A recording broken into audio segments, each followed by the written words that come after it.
Baja to Alaska is sponsored by Harvest Hosts, the largest, most fun RV camping membership with over 4,000 farms, wineries, breweries, attractions, and more. Find more at harvesthosts.com. Hi friends, welcome back to RV Miles, but more importantly, welcome to our Baja to Alaska Adventure Mobile. This is our Ibex 20 BHS, and Jason is going to take you through a tour of everything that we have done on the inside to make this a little bit more comfortable for a family of 5. Now, we set out back in February for Baja. We are now standing at the top of the world in the Yukon. We are just hours away from crossing into Alaska, but we are thrilled to be able to show you what it has been like for us to live in this 25-foot RV and make it work. But before we do that, if you want to see what the Ibex looked like before we went through and just did our whole little like razzle dazzle on it, go on over, we'll link to it in the description. Jason does an entire walkthrough of what the traditional 20 BHS looks like. But without any further ado, please join us as we show you the inside of Stephen Rebecca Sasquatch III, also known as Bexy, also known as an Ibex 20 BHS. Told you I'd work that in. Her family really likes nicknames. Enjoy the tour. Welcome inside. One of the main reasons we chose this Ibex unit is because it has tons of cargo carrying capacity. And as a full-time family, we knew that we were going to want to cram a lot of stuff in here for an adventure that was going to span the course of 6 months or more. But we also knew that we wanted to do that in a way that would allow us to sell it later on, that wasn't going to involve too much monkeying with what the place actually looks like. So we came up with a few ideas that I think are going to be interesting to you. But first of all, I want to show you our bedroom area. This is where lots of our stuff exists. There is full storage underneath the bed. And on the sides of the bed, as often the camera equipment is over on my side, and Abby has all of our computers and the dehumidifier and stuff on her side. So we actually don't walk around our bed very much. But we wanted places to get stuff up high. So we have all our clothes in the cabinets and stuff, and that's fine. And I'm not going to open any of those because stuff will probably come tumbling off. But in order to get some hats and sunglasses and backpacks and stuff like that out of the way, we came up with this idea of ropes. So I knew that I could attach to the ceiling. It's a little bit dicey to attach to walls in an RV because you don't really know what is where. But in the ceiling, you can kind of feel where the supports are. So I knew right here is a support. I know right here is a support.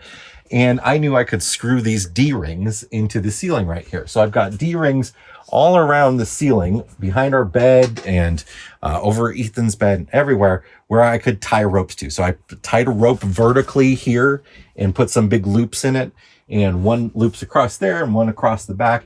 And then we put a bunch of knots and carabiners in them so that we could hang a ukulele, a bunch of backpacks, a yoga mat, some outdoor blankets, and all of our big hats and stuff like that in order to have a place for them. Because those are things, if you think about it, there usually isn't a real convenient space for in an RV. Another thing that is hard to find space for in an RV is shoes.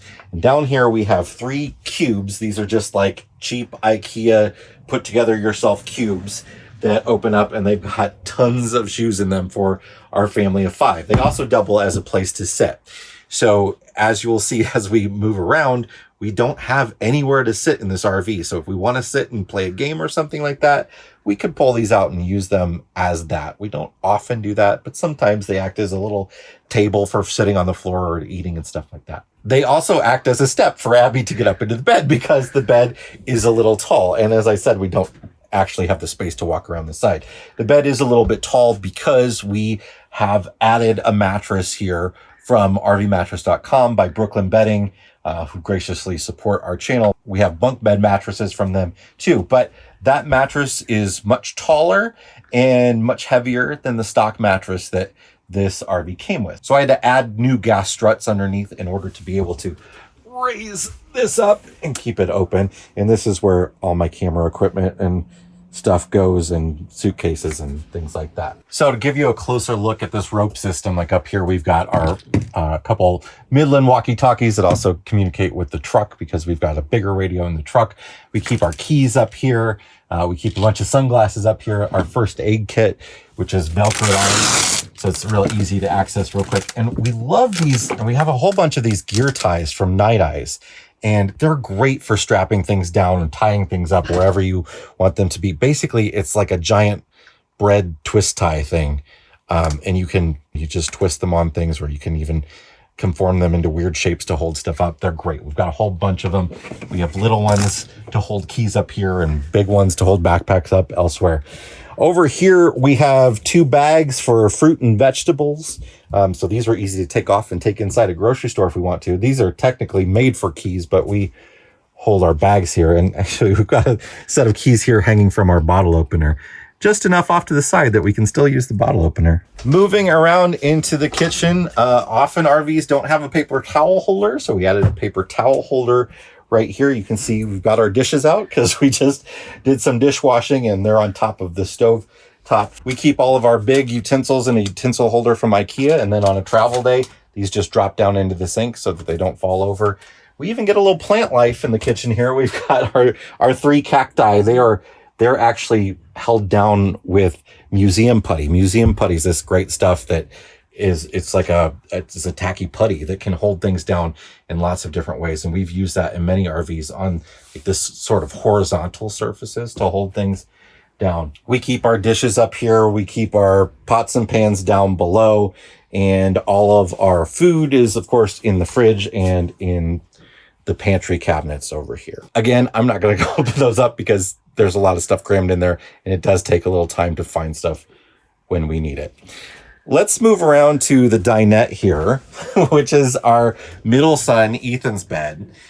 It's no longer a dinette, right? So this would be a 4-person dinette in a regular 20 BHS, but we just keep it in the bed mode. Yes, you can move it in and out of bed mode if you wanted to. You have the table that rises up and all that sort of stuff. But we wanted Ethan to have a space of his own. Because this is a 2-bunk model and we have 3 kids, we wanted Ethan to be comfortable in his own space. So he gets this all to himself. We never make it into a dinette. In our past RVs, we've rarely used the dinette anyway, so we thought, why not? In order to give him some privacy and, frankly, to give us some privacy in the front of the RV, we've also built in curtain tracks. So there's a curtain track right here that took me a long time to source, actually.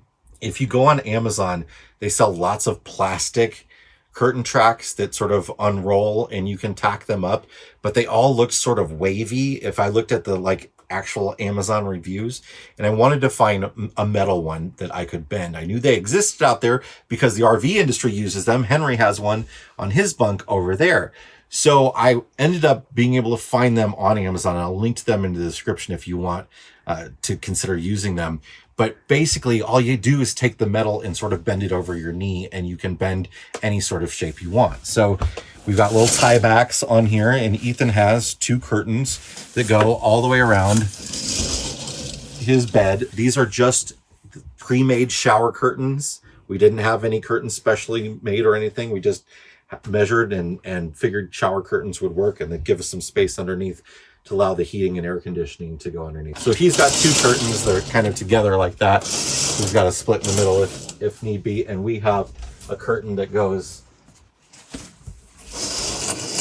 all the way across our bed. So we're in sleep mode.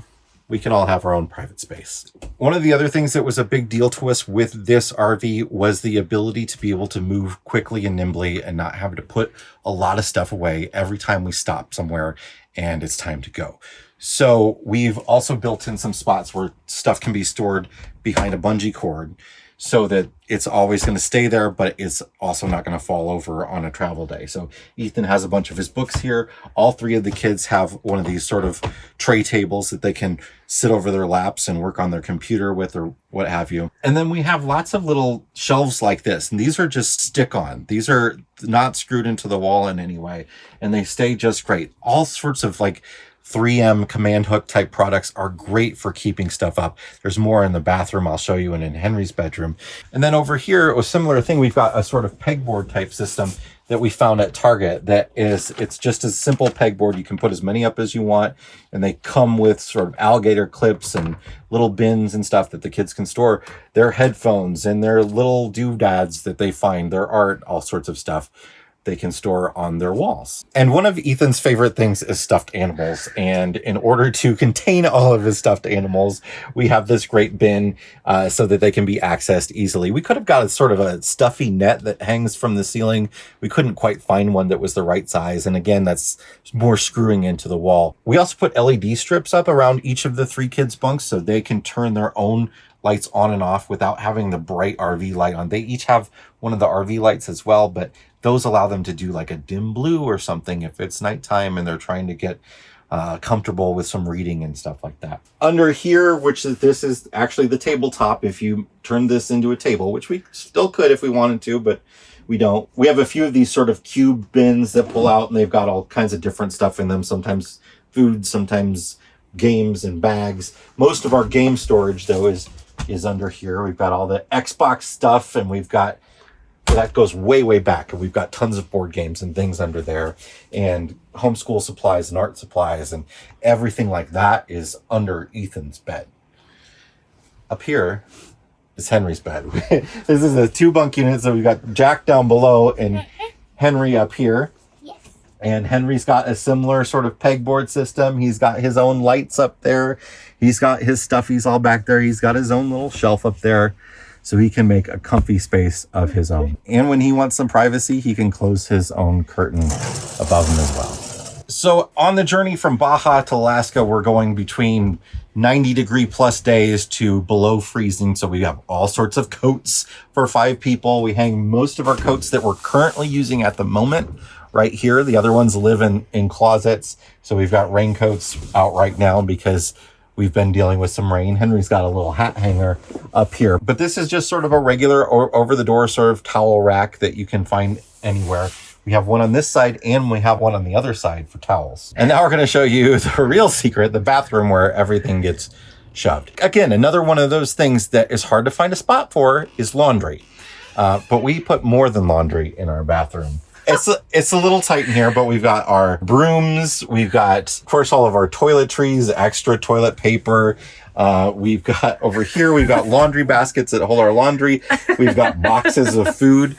We're in a part of the journey right now where the Walmarts are few and far between. So we're having a little bit more food right now than we would have had maybe through California. And can we please make it clear that food does not live in our bathroom? No. It was actually sitting on the floor in front of the fridge. So these boxes, yes.